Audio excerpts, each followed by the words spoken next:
Across the country, about 75% of kids don't know how to read a clock. Except here in Oklahoma City, that number is closer to 80%. Go!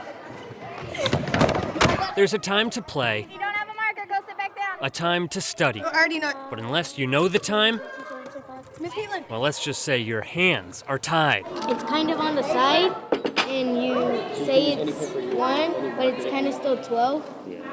And that confuses me. The kids will tell you. Sometimes it get confusing. Telling time isn't so timely anymore. I have an Instagram, a Twitter, Snapchat. Who has the hour one? No. Everyone's so used to seeing digital, they all have tablets and cell phones, so they don't really have to look at a clock very often.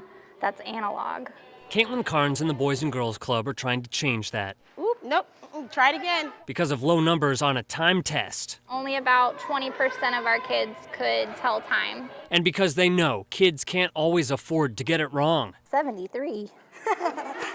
37, that's right. Jocelyn gets a point. Anytime you're in a place of business, out in public, normally we'll have a clock, going over Grandma and Grandpa's house. Do you ever ask your mom and dad what time it is? 3 times a minute. Don't worry, the kids know too.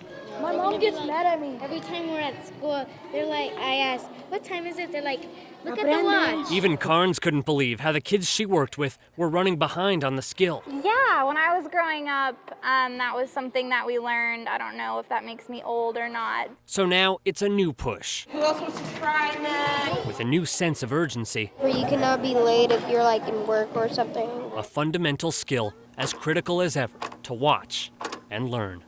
Lauren Fultonberg, Oklahoma's News Channel 4.